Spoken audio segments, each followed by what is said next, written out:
نحمده ونصلي على رسوله الكريم أما بعد فأعوذ بالله من الشيطان الرجيم بسم الله الرحمن الرحيم اللهم فقهنا في الدين وعلمنا التأويل رب اشرح لي صدري ويسر لي أمري واحلل عقدة من لساني يفقهوا قولي آمین یا رب العالمین۔ جو پچھلی کلاس میں ہم نے کچھ ایکشنز ہم نے نکالے تھے، ہم ان کو تھوڑا سا ریوائز کر لیتے ہیں۔ جو ہمارے کی ایکشنز تھے اس میں تھے کہ اللہ سبحانہ و تعالیٰ کے سے پیشنس اور یقین کے ساتھ مانگتے رہنا چاہیے۔ اس کے ساتھ ساتھ ہمیں اللہ سبحانہ و تعالیٰ کی بتائے ہوئے راستے پہ چلنا چاہیے، ان کی جو احکام انہوں نے ہمیں دیے ہیں ان کے اوپر عمل کرنا چاہیے۔ اس کے ساتھ ہم نے جو پوائنٹ نکالا تھا وہ یہ تھا کہ ہمیں ہمبل اور مرسیفل دوسروں پہ رحم کرنا چاہیے اور خود بھی ہمبل رہنا چاہیے، اور اللہ کے راستے میں اللہ کے راستے میں مال خرچ کرنا چاہیے۔ یہ کچھ ایکشن تھے جو کہ پچھلے لیسن میں سے ہم نے نکالے تھے۔ اس کے ساتھ آج جو ہم شروع کرنے لگے تو میں آپ لوگوں کو اس چیز کا کانسیپٹ آپ کے ساتھ شیئر کرنا چاہتی ہوں کہ کچھ چیزوں کا ظاہر ہوتا ہے اور کچھ اس کا باطن ہوتا ہے، یعنی کہ کچھ چیزیں ظاہری طور پہ ہمیں نظر آ رہی ہوتی ہیں اور کچھ ان کے ان ڈیپتھ میں ہوتی ہے۔ جیسے کہ ایک خوبصورت سا سمندر ہمیں نظر آ رہا ہوتا ہے، ایک کام، اس کے فائدے تو ہمیں پتہ ہی ہے کہ زمین پہ پانی کے فائدے کتنے ہیں، لیکن ایک کام خوبصورت سمندر جو آپ کو ظاہری طور پہ نظر آ رہا ہے، اس کے نیچے ایک علیحدہ ہی دنیا آباد ہے، وہ اس کے اندر اور بہت سارے فائدے چھپے ہوئے ہیں۔ اللہ سبحانہ تعالیٰ نے اس طرح اپنی تخلیق کے اندر ایسی بہت سارے پہلو رکھے ہوتے ہیں۔ اسی طرح جس طرح کی کچھ چیز یہ ظاہری خوبصورتی ہم نے پہلے دیکھی، پھر ہم اس کے ایک اندر، اس کے ان ڈیپ اگر ڈائیو لگاتے ہیں تو ایک اندر کی خوبصورتی ہمیں چیزوں کی نظر آتی ہے۔ یہی حالات ہماری عبادات کے ہیں کہ جیسے کہ ہم ایمان رکھتے ہیں اللہ تعالیٰ پہ، نبی کریم صلی اللہ علیہ وسلم پہ، ہم نماز پڑھتے ہیں، روزہ رکھتے ہیں، حج کرتے ہیں، زکوٰۃ دیتے ہیں۔ تو آپ لوگوں کا کیا خیال ہے کہ اس طرح جو ہماری عبادات ہیں، کیا ان کے ہمیں کیا فائدے ہوتے ہیں؟ آپ کیسے شیئر کریں گے کہ ہماری عبادات کی ایک ظاہری فارم تو ہے ہی کہ نماز پڑھ رہے ہیں، روزہ رکھ رہے ہیں، زکوٰۃ دے رہے ہیں، حج کر رہے ہیں، کیا اس کے علاوہ بھی کوئی فائدے ہوتے ہیں؟ ان کے باطنی طور پہ بھی فائدے ہوتے ہیں ہمیں؟ کیا خیال ہے؟ کوئی شیئر کرنا چاہے گا اپنا؟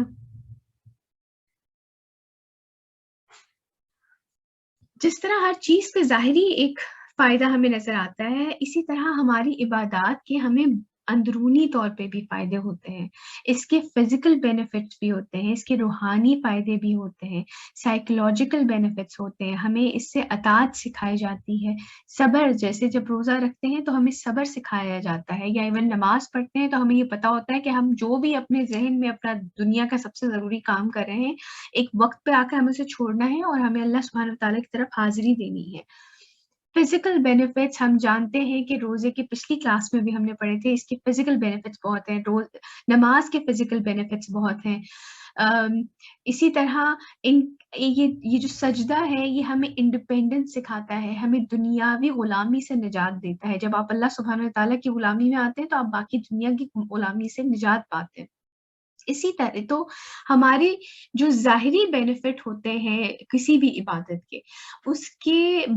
اندرونی طور پہ بھی ہمیں فائدہ پہنچ رہا ہوتا ہے۔ اسی طرح کی ایک فرض عبادت جو بھی افورڈ کر سکتا ہے، حج سب پہ تو فرض نہیں ہے، حج انہی پہ فرض ہے جو کہ استطاعت رکھتے ہیں۔ تو اسی طرح حج ایک ایسی عبادت ہے جو کہ آپ کا، اگر آپ اس کو محسوس کریں تو یہ آپ کی زندگی بدل سکتا ہے۔ حج ایک ایسی چیز ہے، ویسے تو جتنے بھی لوگوں نے حج کیا ہے، ہر ایک نے کی علیحدہ علیحدہ لرننگ ہوتی ہے، کوئی اس میں سے کچھ سیکھ کے نکلتا ہے، کوئی اپنی آخرت سے اس کو ریلیٹ کرتا ہے کہ جیسے ہم جب ہمارا انتقال ہوتا ہے اور ہم کفن میں ہمیں دفنایا جاتا ہے تو بالکل کفن کی صورت کی کپڑے ہوتے ہیں جس طرح کے ہم پہن کے جاتے ہیں، مرد حضرات 2 چادروں میں، یا عورتیں جو ہے جس طرح کا لباس انہوں نے پہنا ہوتا ہے، تو اسی میں ان کی تدفین ہوتی ہے۔ تو جس طرح کے ظاہری فائدے ہیں حج کے، انشاءاللہ آج ہم جو پڑھیں گے آگے وہ حج کی آیتیں، اور آپ اس چیز کو ریئلائز کریں گے کہ حج کے جس طرح کے ایک فرض ہے، اور ہمیں اس کا زیادہ تر تو فقہ سے ریلیٹڈ آیتیں ہم آج پڑھیں گے، لیکن یہ ہمارے لیے ایک ٹریننگ کیمپ ہوتا ہے۔ جو میرا حج کا ایکسپیرینس تھا، میں آپ کو نہیں بتا سکتی، کہ مجھے لگتا ہے کہ آپ اپنی زندگی سے اس کو اس طریقے سے ریلیٹ کرتے ہیں کہ جیسے کہ آپ ایک ٹریننگ کیمپ میں جاتے ہیں، وہاں پہ آپ مختلف قسم کی ورزش کرتے ہیں، آپ اسٹرینتھ ٹریننگ آپ کی ہوتی ہے، آپ کی پیشنس کا ٹیسٹ ہوتا ہے، آپ مختلف طریقے سے اپنے آپ کو امپروو کرتے ہیں، گروم کرتے ہیں۔ اسی طرح بالکل جب آپ حج پہ جاتے ہیں تو ایک تو اس کے ظاہری فائدے آپ کو ظاہری چیزیں ہیں کہ جی آپ نے منی میں قیام کرنا ہے، پھر آپ نے عرفات میں جانا ہے، پھر آپ کو مزدلفہ میں قیام کرنا ہے اتنے ٹائم کے لیے، پھر آپ منی میں جائیں گے، جمرات مطلب وہاں پہ جو شیطان کو کنکریاں مارنی ہے، پھر اس طرح کی کنکریاں اٹھائیں گے۔ لیکن جس طرح حج کے چند دن ہیں، اسی طرح زندگی کے چند دن ہیں۔ جس طرح آپ حج میں اپنے آپ کو بچا کے چلتے ہیں کہ آپ سے کسی کو جھگڑا نہ ہو جائے، کوئی لڑائی نہ ہو جائے، اسی طرح آپ کو زندگی میں اپنے آپ کو بچا کے چلنا چاہیے کہ بس چند دن کے لیے میں یہاں پہ ہوں، میں اپنی جو زندگی ہے وہ اللہ تعالیٰ کی اطاعت اور فرما برداری میں گزار دوں، میں لوگوں کو کے نہ ہی انفلوئنس ہوں اور نہ ہی غلط طریقے سے لوگوں کو انفلوئنس کروں۔ تو یہ اگر آپ کمپیریزن لے کر چلیں کہ چند دن کے لیے آپ حج پر جاتے ہیں، اور وہ چند دن اگر آپ اٹھا کے اپنی پوری زندگی کے اوپر اسپریڈ کر دیں تو آپ کو احساس ہوگا کہ آپ کی کس طریقے سے اللہ سبحانہ وتعالیٰ ٹریننگ کرتے ہیں۔ میں اپنا ایک واقعہ آپ کے ساتھ شیئر کرنا چاہوں گی کہ وہاں پر یہ ہوتا ہے کہ عرفات کے بعد جب آپ مزدلفہ جاتے ہیں تو مزدلفہ سے جو ہے آپ وہ پتھر کلیکٹ کرتے ہیں، کنکریاں، جو کہ آپ نے اگلے دن جا کے شیطان کو مارنی ہوتی ہیں۔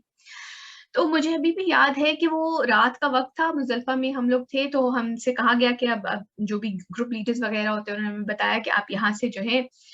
کم سے کم 21 کنکریاں یہاں سے آپ اٹھا لیجئے، اور وہ جا کے آپ اگلے دن شیطان کو ماریں گے۔ تو آپ یقین کریں کہ آپ کو ویسے بھی آپ کا کافی کیونکہ حج میں آپ کو فزیکلی بھی اسٹرانگ ہونا چاہیے، بلکہ ایک بڑا امپورٹنٹ پوائنٹ ہے کہ ہم حج کو پلان کرتے ہیں بالکل اپنی آخری عمر کے لیے، اٹھا کے رکھ دیتے ہیں کہ جب ہم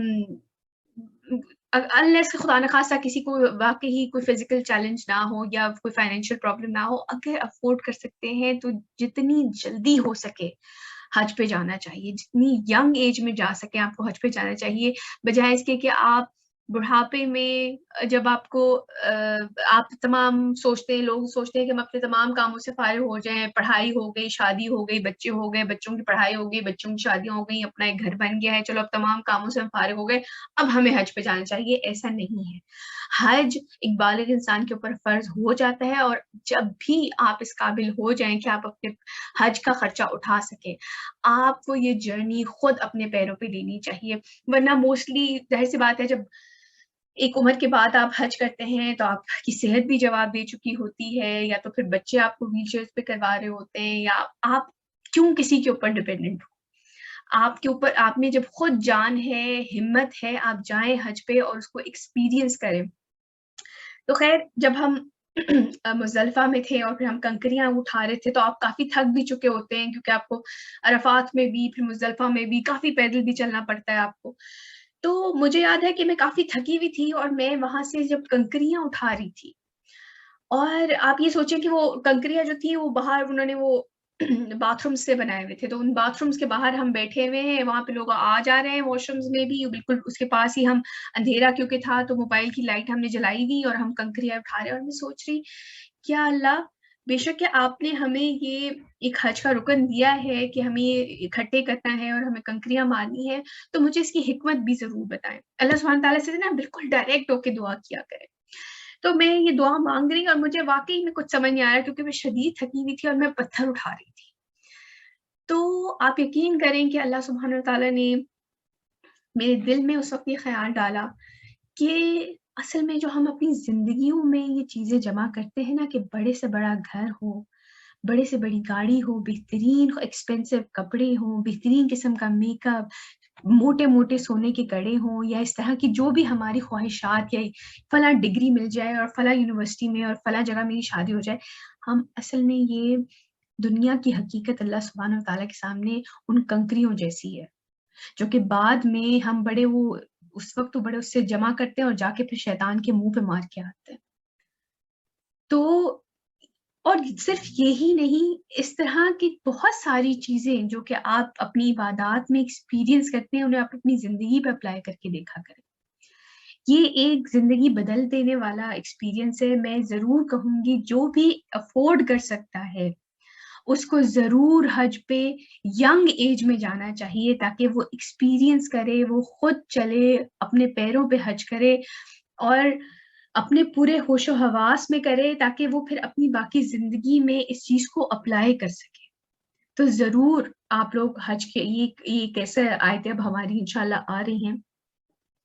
جس میں ہم حج کے مینلی تو فقہ کے بارے میں پڑھیں گے، لیکن جب آپ وہ ایکسپیرینس کریں گے تو آپ کو اندازہ ہوگا کہ یہ بالکل ہماری زندگی جیسا ہے۔ کچھ عرصے کے لیے ہم کچھ جگہ پہ جا کے رہتے ہیں، ارد گرد ہمارے لوگ ہوتے ہیں اور ہم اپنی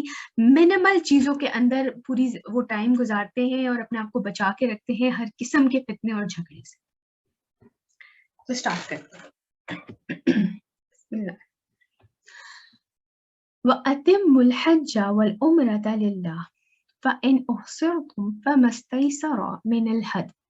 وَلَا تَحْلِقُوا رُؤُوسَكُمْ حَتَّى يَبْلُغَ الْهَدْيُ مُحِلَّهُ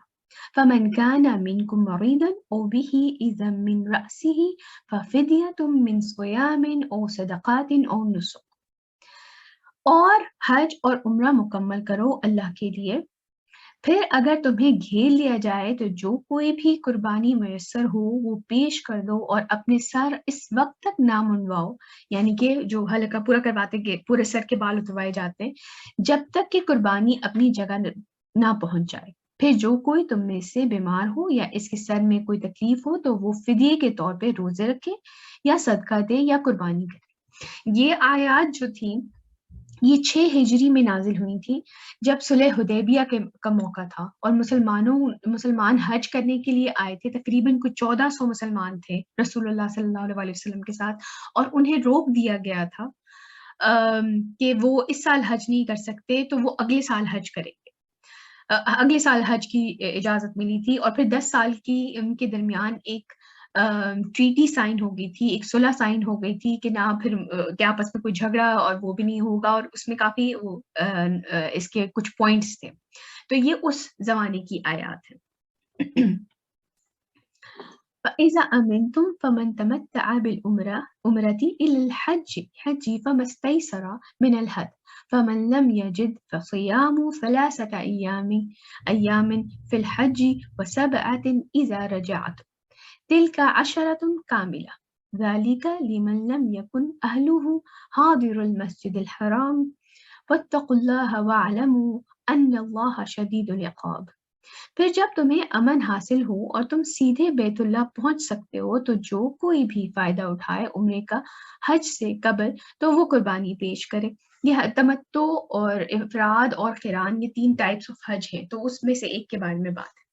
جو بھی اسے میسر ہو جس کو قربانی نہ ملے تو وہ 3 دن کے روزے ایام حج میں رکھے اور 7 روزے رکھے جبکہ تم واپس پہنچ جاؤ۔ یہ کل 10 روزے ہوں گے، یعنی کہ جن کے پاس قربانی کے لیے کوئی جانور نہیں ہے ان کے لیے حج کے دوران 3 دن کا اور اس کے بعد 7 دن کے روزے کا حکم ہے۔ یہ رعایت ہے اس کے لیے جس کے گھر والے مسجد حرام کے قریب نہ رہتے ہوں، یعنی کہ مسافر ہوں، اور اللہ کا تقوی اختیار کرو اور خوب جان لو کہ اللہ تعالیٰ سزا دینے میں بھی بہت سخت ہے۔ الحج اشہر معلومات فمن فرض فيهن الحج فلا رفث ولا فسوق ولا جدال في الحج وما تفعلوا من خير يعلمه الله وتزودوا فإن الخير الزاد التقوى واتقوني يا أولي الألباب۔ حج کے معلوم مہینے ہیں، تو جس نے اپنے اوپر لازم کر لیا ان مہینوں میں حج کو تو اس کو خبردار رہنا چاہیے کہ دوران حج نہ تو شہوت کی کوئی بات کرنی ہے نہ فسق اور فجور کی اور نہ لڑائی جھگڑے کی، کیونکہ ایک بڑا ہجوم ہوتا ہے حج کے دوران، تو بہت سے لوگوں میں لڑائی جھگڑا، پیشنس کم ہوتا ہے، گالم گلوچ تک بات پہنچ جاتی ہے، تو اس ان چیزوں سے پرہیز کرنا چاہیے۔ اور نیکی کے جو کام بھی تم کرو گے اللہ اس کو جانتا ہے، اور ذات راہ ساتھ لے لیا کرو۔ یعنی کہ جب تم جاؤ، یمن کے لوگوں کے بارے میں اس وقت مشہور ہے کہ وہ یہ کرتے تھے کہ حج کا احرام باندھ کر آ جاتے تھے اور کوئی بھی چیز ساتھ نہیں لاتے تھے، اور اس کو توکل سمجھ کے کہ جی یہ توکل کا بڑا اونچا درجہ ہے۔ حالانکہ اللہ سبحانہ وتعالیٰ کہہ رہے ہیں کہ اپنے ساتھ، یعنی کہ وہ سامان جو بھی ضرورت کا سفر کے دوران یا وہاں پہنچ کے جو ضرورت کی چیزیں ہیں، ایسی چیزیں اپنے ساتھ لے کے جایا کرو۔ ابھی بھی لوگ ایسا کرتے ہیں کہ عمرے یا حج پہ آتے ہیں، اور ہو سکتا ہے کسی کی کچھ خاص واقعی مجبوری ہو جاتی ہو، لیکن زیادہ تر لوگ باقاعدہ بھیک مانگنا شروع کر دیتے ہیں۔ تو یہ بالکل صحیح نہیں ہے۔ اللہ سبحانہ وتعالیٰ خود قرآن میں فرما رہے ہیں کہ اپنا سامان جو ہے، جو تمہاری ضرورت کی چیزوں کا سامان ہے، وہ ساتھ لے لیا کرو۔ یقیناً بہترین زاد راہ تقویٰ ہے، یعنی کہ تقویٰ، اللہ تعالیٰ سے ڈرتے رہنا، یہ بہترین چیز ہے اپنے ساتھ لے کے چلنے کے لیے۔ اور میرا ہی تقویٰ اختیار کرو اے ہوش مندو۔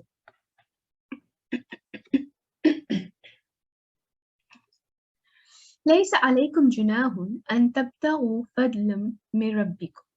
فإذا أفدتم من عرفات فاذكروا الله عند المشعر الحرام واذكروه كما هداكم وإن كنتم من قبله لمن الضالين۔ تم پر اس عمل میں کوئی گناہ نہیں ہے کہ تم سفر حج کے دوران اپنے رب کا فضل بھی تلاش کرو۔ اس سے جو اسکالرس کا اوپینین یہ ہے کہ آپ، اللہ سبحانہ تعالیٰ نے یہ رخصت دی ہے کہ اگر آپ وہاں پہ اس وقت خرید و فروخت کچھ کر سکیں، حتیٰ یہ کہ اگر آپ اپنے کسی ملک سے جا رہے ہیں تو اس ملک، اپنے ملک کی کوئی ایسی چیز یا اپنے گھر سے کوئی ایسی چیز بنا کے لے جائیں جو وہاں پہ جا کے آپ بیچ سکیں، اور آپ کے لیے وہاں پر رہنے کے لیے آسانی ہو جائے کہ آپ کے کچھ پیسے بھی بن جائیں، تو اس میں کوئی حرج نہیں ہے کہ حج کے دوران آپ خرید و فروخت کر سکیں۔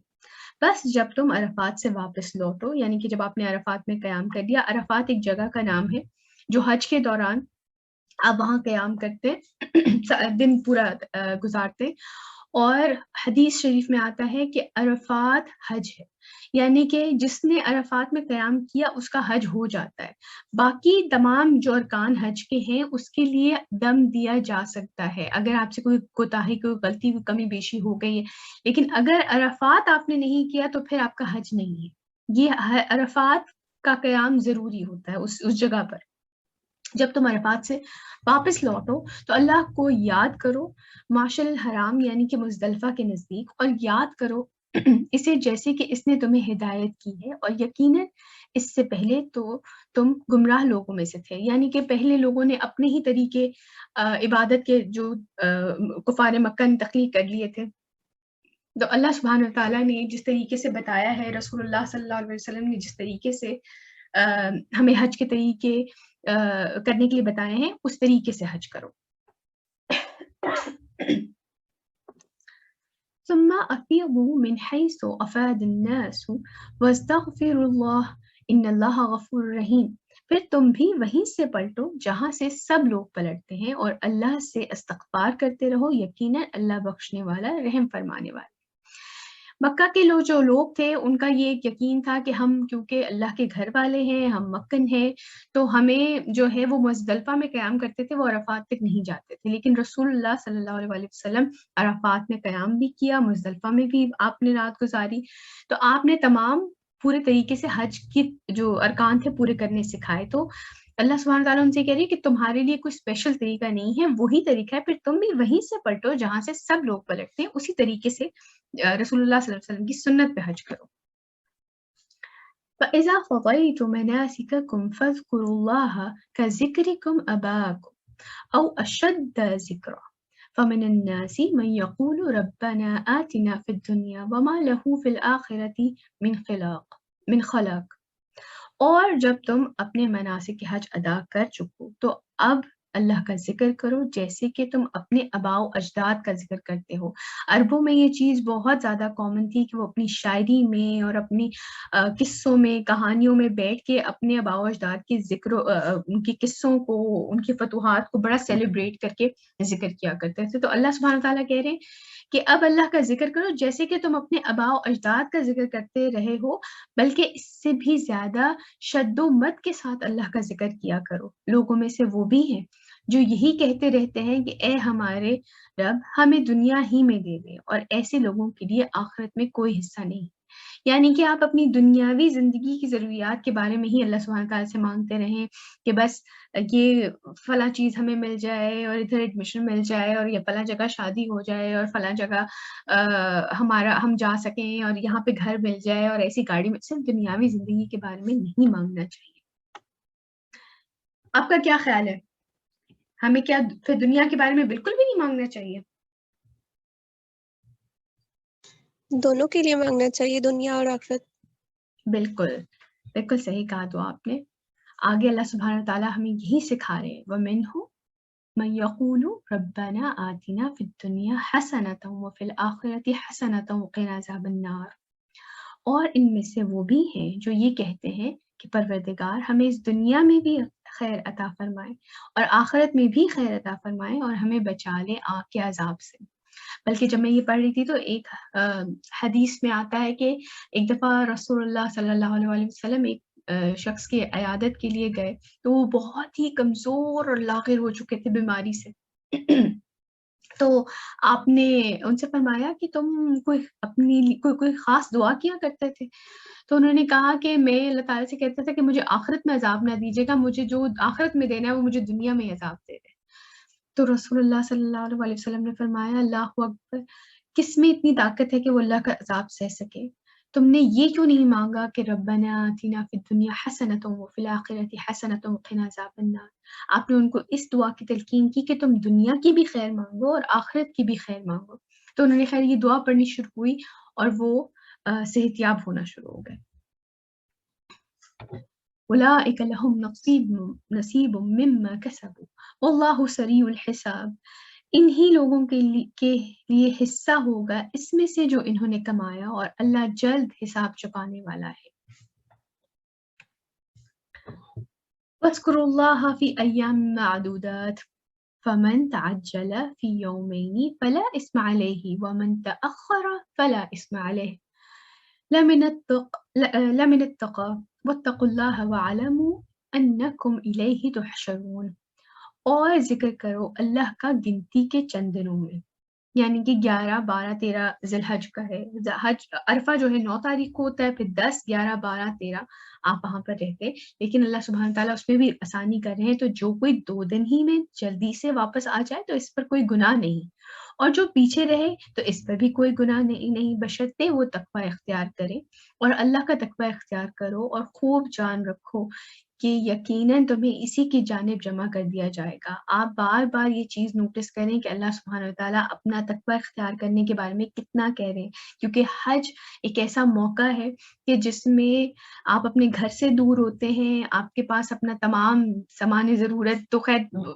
مطلب بالکل ضرورت کی چیزیں تو آپ کے پاس ہوتی ہیں، لیکن جس طرح کہ ہم اپنی گھروں میں زندگیاں گزار ہوتے ہیں اس طریقے سے ہمارے پاس تمام چیزیں نہیں ہوتی۔ آپ ایک غیر ملک میں ہوتے ہیں، آپ مختلف لوگوں میں، ہر طرح کے لوگ، ہر طرح ڈیزائن کے لوگ آپ کے ارد گرد موجود ہوتے ہیں، کچھ پہ آپ کو غصہ بھی آ رہا ہوتا ہے، کچھ کی حرکتیں آپ کو عجیب بھی لگ رہی ہوتی ہیں، لیکن اللہ سبحانہ تعالیٰ بار بار بار بار تقوی کی ہدایت کر رہے ہیں کہ اللہ سے ڈرتے رہو، اللہ سے ڈرتے رہو، یعنی کہ آپ پیشنس شو کر آئے، نہ ہی آپ کی وجہ سے کسی کو تکلیف ہو، نہ ہی کوئی آپ کی وجہ سے اگر کوئی کسی کی وجہ سے آپ کو تکلیف پہنچتی ہے تو آپ صبر شو کریں۔ وَمِنَ النَّاسِ مَن يُعْجِبُكَ قَوْلُهُ فِي الْحَيَاةِ الدُّنْيَا وَيُشْهِدُ اللَّهَ عَلَى مَا فِي قَلْبِهِ وَهُوَ أَلَدُّ الْخِصَامِ۔ اور لوگوں میں سے بعض آدمی ایسے بھی ہیں کہ دنیاوی زندگی کے کاموں میں اس کی باتیں اے پیغمبر صلی اللہ علیہ وآلہ وسلم آپ کو بڑی دلکش معلوم ہوتی ہیں۔ کچھ لوگ ہوتے ہیں نا جو کہ بس تعریف ہی تعریف، کچھ ایسے منافق اس وقت بھی تھے جو رسول اللہ صلی اللہ علیہ وسلم کے سامنے بڑی ان کی تعریف کہ جی ہم تو بہترین، ہم آپ پہ ایمان لے کر آئے ہیں اور ہم بہترین مسلمانوں میں سے ثابت ہوں گے، اور آپ کی ذات اتنی زبردست ہے، اور اس طرح کی باتیں کر رہے ہوتے تھے، اور وہ اپنے دل کی باتوں پہ اللہ کو گواہ بناتا جاتا ہے، حالانکہ وہ اپنے تمام آپ کے تمام مخالفوں میں سخت لڑاکا ہے، یعنی کہ آپ کے پیٹھ پیچھے وہ کچھ اور ہے، ظاہری طور پہ اس کی باتیں بہت دل نشین ہے، بڑی اچھی لگتی ہیں سننے میں، ہمارے ارد گرد بھی ایسے لوگ ہوتے ہیں جو کہ منہ پہ کچھ اور ہوتے ہیں اور آپ کی پیٹھ پیچھے کچھ اور ہوتے ہیں۔ وَإِذَا تَوَلَّى سَعَى فِي الْأَرْضِ لِيُفْسِدَ فِيهَا وَيُهْلِكَ الْحَرْثَ وَالنَّسْلَ وَاللَّهُ لَا يُحِبُّ الْفَسَادَ، اور جب وہ پیٹ پھیر کر جاتا ہے تو زمین میں بھاگ دوڑ کرتا ہے تاکہ اس میں فساد مچائے اور کھیتی اور نسل کو تباہ کرے، اور اللہ تعالیٰ کو فساد بالکل پسند نہیں ہے۔ ہمیں اس چیز کا اندازہ نہیں ہوتا کہ ہم جب بھی اللہ سبحانہ و تعالیٰ کی نافرمانی کر رہے ہوتے ہیں کسی چیز کی، تو ہم خود بھی فساد کا ارتکاب کر رہے ہوتے ہیں، چاہے وہ ملکوں کے لیول پہ ہو کہ ادھر دہشت گردی، ادھر بم بلاسٹ، یہ کر دیا، وہ اس قسم کی حرکتیں ہوں، چاہے وہ شہروں کے لیول پر ہو کہ ایک دوسرے کو نقصان پہنچانے کی کوشش کی جائے، چاہے وہ چھوٹے علاقوں کے لیول پہ ہو، چاہے وہ گھروں کے لیول پہ ہو، کہ آپ کے سامنے کچھ لوگ آتے ہیں جو کہ بڑے اچھے طریقے سے، بڑے پیار سے آپ سے بات کر کے جاتے ہیں، لیکن اصل میں وہ آپ کے گھر کی ٹو لے کے جاتے ہیں، اور پھر وہ آپ کے گھروں میں لڑائیاں جھگڑے اس طرح کی حرکتیں کرتے ہیں، اور اللہ سبحانہ تعالیٰ کہہ رہے ہیں کہ اللہ سبحانہ تعالیٰ کو فساد بالکل پسند نہیں ہے۔ وَإِذَا قِيلَ لَهُ اتَّقِ اللَّهَ أَخَذَتْهُ الْعِزَّةُ بِالْإِثْمِ فَحَسْبُهُ جَهَنَّمُ وَلَبِئْسَ الْمِہَادُ، اور جب اس سے کہا جاتا ہے کہ اللہ سے ڈرو تو جھوٹی عزت نفس اس کو گناہ پر اور جما دیتی ہے، تو اس کے لیے جہنم کافی ہے اور یقیناً وہ برا ٹھکانہ ہے۔ ہمارے سامنے بھی کئی دفعہ ایسے لوگ کوئی اس طرح کی کوئی بات یا کوئی حرکت کر رہے ہوں اور آپ انہیں کوئی قرآن کی آیت یا کوئی حدیث پڑھ کے سنائیں کہ یہ طریقہ صحیح نہیں ہے، تو آپ ہمیں ایسے لوگ ہوتے ہیں نا جو کہ ان کا دل کرتا ہے کہ وہ آپ کے منہ پہ ہاتھ رکھ دیں، ان کے ایکسپریشن سے پتہ چل رہا ہوتا ہے کہ انہیں آپ پہ اتنا غصہ آ رہا ہے کہ لوگ حق کی بات سننے کے لیے تیار نہیں ہوتے۔ وَمِنَ النَّاسِ مَن يَشْرِي نَفْسَهُ ابْتِغَاءَ مَرْضَاتِ اللَّهِ وَاللَّهُ رَءُوفٌ بِالْعِبَادِ، اور لوگوں میں ایک شخص وہ ہے جو بیچ دیتا ہے اپنی جان کو اللہ کی رضا کے لیے، یعنی کہ اللہ کے دین میں، اللہ کے کام میں اپنے آپ کو اتنا، اپنے مال، جان، اولاد، ہر چیز سے ہر چیز کو اس نے اللہ سبحانہ تعالیٰ کی خوشنودی کے لیے لگا دیا ہوتا ہے، اور اللہ اپنے ایسے بندوں کے حق میں بہت شفیق ہے۔ اس میں کچھ روایات کے مطابق جو ہے ایک صحابی تھے صہیب رومی رضی اللہ تعالیٰ عنہ، ان سے جب وہ مکہ سے ہجرت کرنے لگے، ایمان لے کر آئے، تو ان سے تمام ان کا سامان کفار مکہ نے چھین لیا اور ان کو بالکل بے سر و سامان وہ وہاں سے نکلے، ان کا اپنا سامان بھی انہوں نے لینے نہیں دیا، اور جب وہ مدینے پہنچے تو صحابہ نے ان کو یہ خوشخبری سنائی کہ ان کے بارے میں یہ آیت اتری ہے، اور کئی اسکالرس کے نزدیک یہ عام لوگوں کے لیے بھی ہے جو کہ اللہ کی راہ میں، اللہ کے دین کے کام کے لیے اپنا تن من دھن ہر چیز لگا دیتے ہیں، ان کے بارے میں اللہ سبحانہ تعالیٰ فرما رہے ہیں کہ اور اللہ اپنے ایسے بندوں کے حق میں بہت شفیق ہے۔ یا ایھا الذین آمنوا ادخلوا فی السلم کافۃ ولا تتبعوا خطوات الشیطان انہ لکم عدو مبین، اے اہل ایمان، اسلام میں داخل ہو جاؤ پورے کے پورے۔ یہ آپ کو یاد ہوگا سورہ بقرہ میں ہم پہلے بھی پڑھ چکے ہیں کہ کیا تم کتاب کے ایک حصے کو مانتے ہو اور دوسرے کو بھلا دیتے ہو؟ پورے کے پورے جو بھی دین میں تمام چیزیں، چاہے وہ آپ کو اچھی لگیں، چاہے وہ آپ کو ناگوار گزریں، لیکن آپ اسلام کی ہر بات کو اپنی زندگی میں اپلائی کرنے کی کوشش کریں، اور شیطان کے نقش قدم کی پیروی نہ کرو، وہ تو یقیناً تمہارا کھلا دشمن ہے۔ اس کے نقش قدم کی پیروی نہ کرنے کا کیا مطلب ہے؟ آپ کا کیا خیال ہے؟ ہمارے لیے تو یہ بات ہے کہ جی جو شیطان ہے اس نے بہکا دیا، لیکن شیطان کو کس نے بہکایا؟ آپ کا کیا خیال ہے؟ شیطان کو کس نے بہکایا؟ اس کی اپنی انا نے۔ بالکل، ویری گڈ، اس کے اپنے نفس نے اس کو بہکایا، اس نے یعنی کہ اللہ سبحانہ وتعالیٰ نے جس چیز کا اس کو حکم دیا اس نے اس حکم کو ماننے سے انکار کر دیا، اور اس کو کسی شیطان نے آ کے وسوسہ نہیں ڈالا، اس کے اپنے تکبر، اس کی انا، اس کے اپنے نفس نے اس کو بہکایا۔ تو اللہ سبحانہ وتعالیٰ کیا کہہ رہے ہیں کہ تم اس کے نقش قدم کی پیروی نہ کرو، یعنی کہ آپ شیطان کو یعنی کہ جو شیطان کے وسوسے ہیں اللہ سبحانہ تعالیٰ کے کاموں سے وہ روکتا ہے، وہ بھی نہیں کرنا، اور جیسا کہ اس نے کیا یہ اپنے نفس کی پیروی کی، اپنے ڈیزائرز کی پیروی کی، وہ بھی نہیں کرنا اللہ سبحانہ تعالیٰ کی باتوں کو نظر انداز کر کے۔ حالانکہ دیکھیں، اگر آپ نوٹس کریں اور شیطان کی جو آیتیں ہم پڑھتے ہیں، حضرت آدم کا پورا قصہ پڑھتے ہیں، شیطان نے شرک نہیں کیا، شرک کر ہی نہیں سکتا تھا، وہ تو جانتا تھا ایک ہی اللہ ہے، وہ تو اس کے سامنے تو سب کچھ تھا، تو اس نے کوئی شرک نہیں کیا، لیکن اس نے کفر کیا، اس نے اپنے عمل سے شو کرایا، جب اس نے انکار کر دیا، اس نے تکبر کیا کہ میں نہیں مانتا۔ تو شیطان کا صرف وسوسہ جو آپ کے دل میں وسوسے ڈالتا ہے کہ جی جو اس نے کہا آپ نے وہ نہیں کرنا،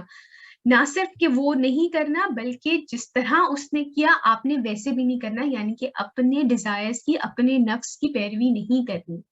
آپ نے اللہ کے احکام کو پرائیورٹی دینی ہے۔ حالانکہ حدیث میں یہ بھی آتا ہے کہ تمہارے نفس کا بھی تم پہ حق ہے،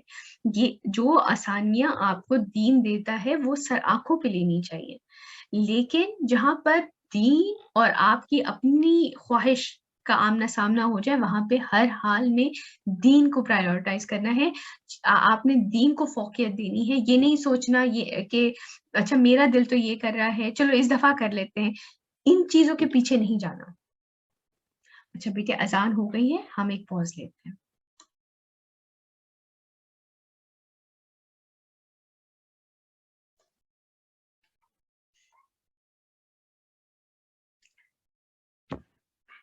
تو نہ ہی صرف اس کے وسوسوں سے بچنا ہے اپنے آپ اس کے لیے سورہ ناس، سورہ فلق اپنے اوپر صبح شام کے اذکار میں موجود ہے، وہ پڑھتے رہیں، اس کے ساتھ ساتھ اس چیز کے اوپر بھی ایک کانشیس رہیں کہ جو حرکتیں اس نے کی وہ نہیں کرنی۔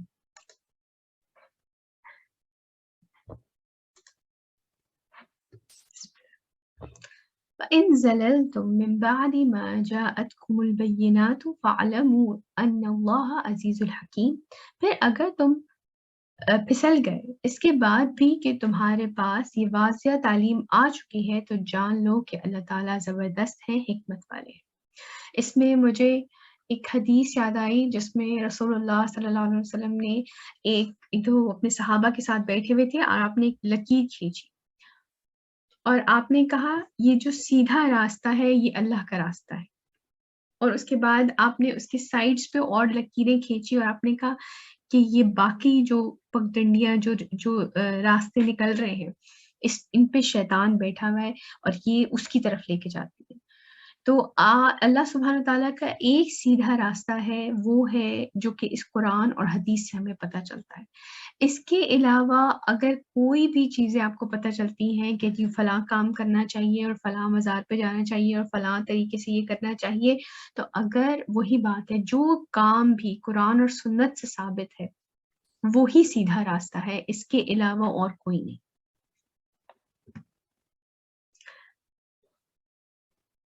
هل ينظرون إلا أن يأتيهم الله في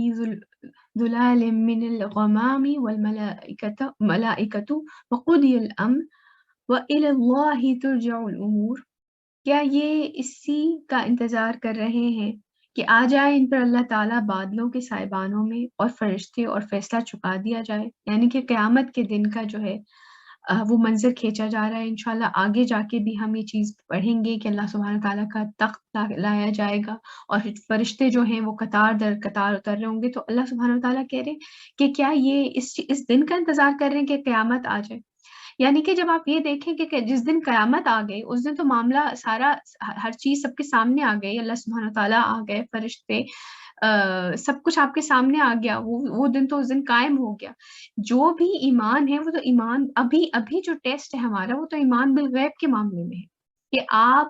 اس کتاب پہ ایمان لائیں. آپ دیکھیں رسول اللہ صلی اللہ علیہ وسلم کی ذات آپ نے نہیں دیکھی، آپ نے فرشتے نہیں دیکھے، آپ نے جنت دوزخ نہیں دیکھی، آپ نے اللہ سبحانہ وتعالیٰ کو نہیں دیکھا. جو بھی اس وقت ٹیسٹ ہے مسلمانوں کا، وہ کسی بھی انسان کا ایمان لانے کے معاملے میں، وہ یہی ہے کہ بغیر دیکھے ایمان لانا ہے. تو اللہ سبحانہ تعالیٰ کہہ رہے ہیں کہ کیا یہ اسی کا انتظار کر رہے ہیں کہ آ جائے ان پر اللہ تعالیٰ بادلوں کے سائبانوں میں اور فرشتے اور فیصلہ چکا دیا جائے، یعنی کہ اس دن تو سب کچھ ویسے ہی ڈیسائیڈ ہو جائے گا، اس دن ایمان لانے کا کوئی فائدہ نہیں ہوگا، اور یقیناً تمام معاملات اللہ ہی کی طرف لوٹا دیے جائیں گے. سل بنی اسرائیل کم آتیناکم من آیات بینہ ومن يبدل نعمت اللہ من بعد ما جاءته فإن اللہ شدید العقاب. پوچھ لو بنی اسرائیل سے ہم نے انہیں کتنی روشن نشانیاں دیں، اور جو کوئی بدل ڈالے اللہ کی نعمت کو بعد اس کے کہ وہ اس کے پاس آ گئی ہو، تو وہ جان لے کہ اللہ سزا دینے میں بہت سخت ہے. آپ کو یاد ہے کہ ہم نے اس بارے میں پہلے بھی ڈسکس کر چکے ہیں کہ کون سی نعمت دی گئی تھی بنی اسرائیل کو. وہ نعمت آج ہمیں بھی دی گئی ہے جو انہوں نے بدل ڈالی. اللہ کا دین، اللہ کی کتاب، انہیں سنت، ان پہ انبیاء اترے تھے، انہیں شریعت دی گئی تھی، جن چیزوں کو انہوں نے بدل ڈالا، تو اس پہ اللہ سبحانہ وتعالیٰ کیا فرما رہے ہیں کہ وہ جان لیں کہ اللہ سزا دینے میں بہت سخت ہے. بنی اسرائیل کے بارے میں ہم سورہ بقرہ میں پہلے بھی پڑھ چکے ہیں، اور وہ ہمیں اب ایک اسکالر کی بات مجھے بڑی اچھی لگی، انہوں نے کہا بنی اسرائیل کے بارے میں جتنے بھی قصے وہ خود تو جانتے، تو یہ قصے یہ جتنی بھی ان کے بارے میں روایات آئے، جو ذکر کیا جا رہا ہے قرآن میں، تو بنی اسرائیل یہودی تو قرآن نہیں پڑھتے. یہ کس کے لیے ہے؟ یہ ہمارے لیے ہی ہے نا، کہ ہم اس میں سے سبق حاصل کریں، ہم اس طریقے سے زندگی نہ گزاریں، ہم وہ غلطیاں نہ کریں جو کہ بنی اسرائیل نے کی ہیں، ہم ان چیزوں سے بچیں.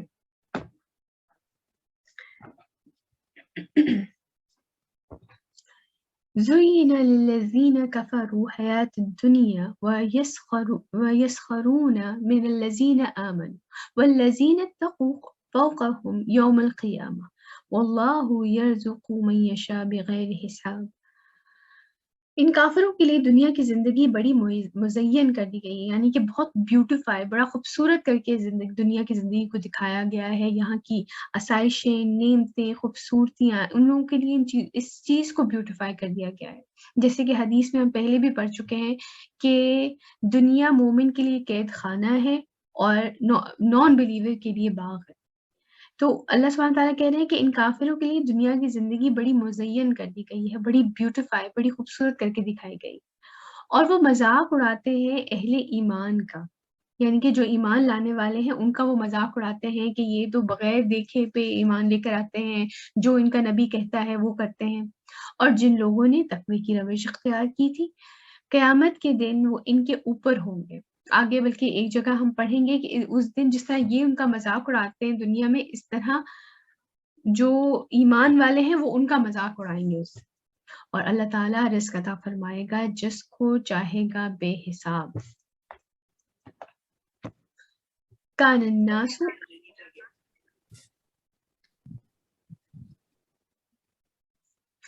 كان الناس أمة واحدة فبعث الله النبيين مبشرين ومنذرين وأنزل معهم الكتاب بالحق ليحكموا بين الناس فيما اختلافوا فيه. تمام انسان ایک ہی امت تھے. یہ ان لوگوں کے لیے حجت تمام ہو جاتی ہے جو یہ کہتے ہیں کہ اچھا یہ کس نے کہہ دیا کہ جو کرسچن تھے وہ بھی مسلمان تھے، اور جو حضرت موسیٰ کے ماننے والے جیو تھے وہ بھی مسلمان تھے. اللہ سبحانہ تعالیٰ یہ فرما رہے ہیں کہ تمام انسان ایک ہی امت تھے، یعنی کہ ان سب کے لیے ایک ہی دین اترا ہے، علیحدہ علیحدہ کوئی دین نہیں اترے ان کے لیے. وہ تمام انبیاء جو ان کے پاس ہیں وہ بھی مسلمان ہی تھے. تمام انسان ایک ہی امت تھے، تو اللہ نے اپنے نبی بھیجے جو خوشخبری سناتے اور خبردار کرتے ہوئے آئے، اور ان کے ساتھ اپنی کتاب نازل فرمائی حق کے ساتھ، تاکہ وہ فیصلہ کر دے لوگوں کے مابین ان امور، یعنی کہ ان معاملوں میں جن میں انہوں نے اختلاف کیا تھا. وَمَا اخْتَلَفَ فِيهِ إِلَّا الَّذِينَ أُوتُوهُ مِن بَعْدِ مَا جَاءَتْهُمُ الْبَيِّنَاتُ بَغْيًا بَيْنَهُمْ فَهَدَى اللَّهُ الَّذِينَ آمَنُوا بِمَا اخْتَلَفُوا فِيهِ مِنَ الْحَقِّ بِإِذْنِهِ وَاللَّهُ يَهْدِي مَن يَشَاءُ إِلَىٰ صِرَاطٍ مُّسْتَقِيمٍ۔ اور کتاب میں اختلاف نہیں کیا مگر انہی لوگوں نے جنہیں یہ دی گئی تھی اس کے بعد کہ ان کے پاس روشن ہدایت آ چکی تھی، محض باہمی زدم زدہ کے سبب سے پس اللہ نے ہدایت بخشی ان لوگوں کو جو ایمان لائے اس حق کے معاملے میں جس میں لوگوں نے اختلاف کیا تھا۔ یعنی کہ آپ یہ دیکھیں کہ آج بھی جتنے یہ فرقے اور یہ ساری چیزیں ہوتی ہیں اس میں ایک دوسرے کی ضد کے اندر آ کر ہم ایک دوسرے کو برا بھلا کہہ رہے ہوتے ہیں، حالانکہ اللہ سبحانہ وتعالیٰ کہہ رہے ہیں کہ یہ تمام ایک ہی امت تھے اور ان تمام کے اوپر جو انبیاء آئے تھے وہ ایک ہی دین لے کے آئے تھے۔ بس اللہ نے ہدایت بخشی ان لوگوں کو جو ایمان لائے اس حق کے معاملے میں جس میں لوگوں نے اختلاف کیا تھا اپنے حکم سے، اور اللہ ہدایت دیتا ہے جس کو چاہتا ہے سیدھے راستے کی طرف۔ کچھ اسکالرز اس کا ترجمہ اس طرح بھی کرتے ہیں کہ جو چاہتا ہے اللہ اسے ہدایت کرتا ہے، یعنی کہ جب تک آپ اپنے حالات خود نہیں بدلنا چاہیں گے، آپ صدقے دل سے اللہ تعالیٰ سے ہدایت نہیں مانگیں گے، آپ کے حالات آپ کو ہدایت نہیں دی جائے گی۔ تو اس یہ دونوں معنوں میں آتا ہے کہ اللہ ہدایت دیتا ہے جس کو چاہتا ہے سیدھے راستے کی طرف، اور جو چاہتا ہے اللہ اس کو ہدایت دیتا ہے سیدھے راستے کی طرف۔ ام حسبتم ان تدخلوا الجنة ولما يأتيكم مثل الذين خالوا من قبلكم، کیا تم نے یہ سمجھ رکھا ہے کہ یوں ہی جنت میں داخل ہو جاؤ گے حالانکہ ابھی تک تمہارے اوپر وہ حالات اور واقعات وارد نہیں ہوئے جو تم سے پہلوں پر ہوئے تھے۔ یہ ایک بڑی امپورٹنٹ آیت ہے، اور آپ یہ دیکھیں کہ یہ چیز ہم بارہا پڑھ چکے ہیں کہ اللہ سبحانہ تعالیٰ فرماتے ہیں کہ تمہیں آزمایا جائے گا، یعنی کہ جنت آپ کو ویسے ہی نہیں دے دی جائے گی، اس کے لیے آپ کو آزمایا جائے گا۔ بلکہ اس میں آپ کو سنانا چاہتی ہوں ایک واقعہ ہے جس میں جو صحابہ تھے انہوں نے رسول اللہ صلی اللہ علیہ وسلم سے پوچھا،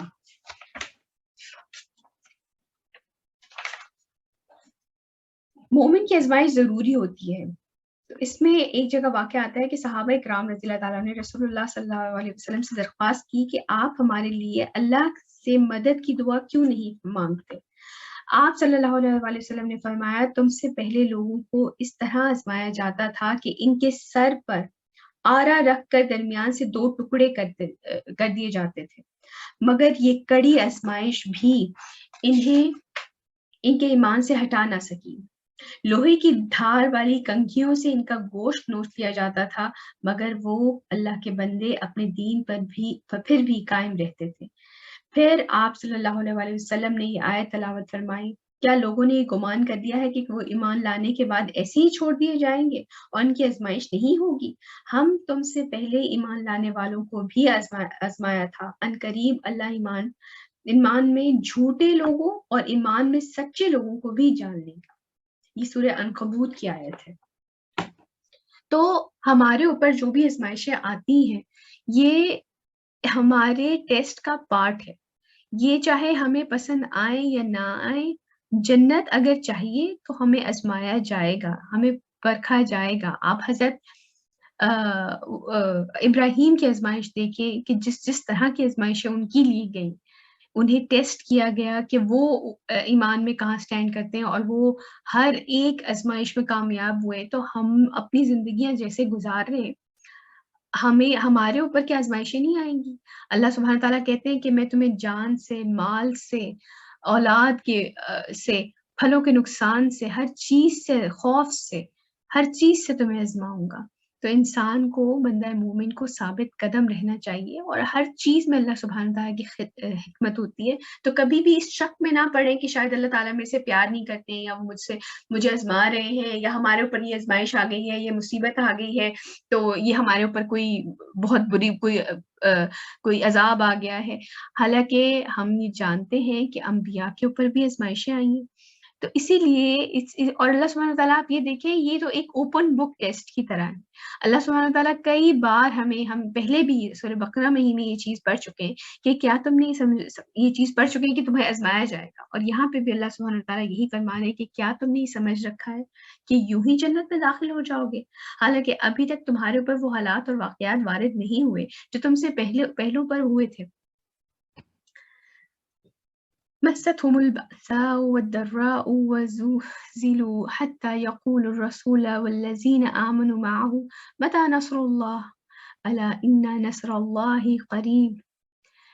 پہنچی ان کو سختی بھوک کی اور تکلیف کی جب آپ نے شاید وہ واقعات سنے ہوں جب مسلمانوں کا بائیکاٹ کر دیا گیا تھا 3 سال کے لیے، اور وہاں پہ مسلمان ایک وادی میں چلے گئے تھے اور پورے قریش مکہ نے ان کو بالکل ان سے قطع تعلقی کر لی تھی. ان سے کوئی سامان ان تک نہیں پہنچ سکتا تھا، حتیٰ یہ کہ پتے اور چمڑے ابال کر مسلمانوں نے کھائے ہیں. بھوک کی یہ کیفیت تھی کہ ایک شخص آپ رسول اللہ صلی اللہ علیہ وسلم کے پاس آئے اور انہوں نے اپنا وہ کپڑا ہٹا کے پیٹ کا دکھایا کہ انہوں نے پتھر باندھ رکھا تھا، کہ انہوں نے کہا کہ میری بھوک سے یہ حالت ہوئی ہے. تو آپ صلی اللہ علیہ وسلم نے اپنا دکھایا تو آپ نے 2 پتھر باندھ رکھے تھے. تو مسلمانوں پہ تو ایسا سخت وقت آیا ہے. اب مسلمان آج کل بھی جو مسلمانوں کے حالات ہیں، ایک سختی کا وقت مسلمانوں کے اوپر آج بھی آیا ہوا ہے. اللہ سبحانہ وتعالیٰ ان کے لیے آسانیاں کریں.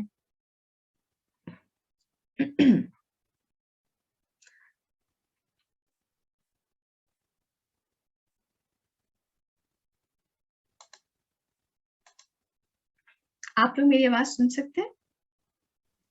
یس میم. اوکے.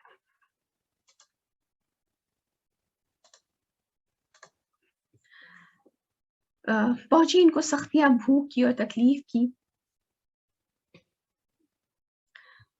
اور وہ ہلا مارے گئے، یہاں تک کہ وقت کا رسول اور اس کے ساتھی اہل ایمان پکار اٹھے کہ کب آئے گی اللہ کی مدد. اب انہیں یہ خوشخبری دے دی گئی کہ آگاہ ہو جاؤ، یقیناً اللہ کی مدد قریب ہے. تو مسلمانوں کو ہر لحاظ سے تیار رہنا چاہیے. جنت حاصل کرنا اتنا آسان نہیں ہے، ہم سب کو آزمایا جائے گا ہر لحاظ سے.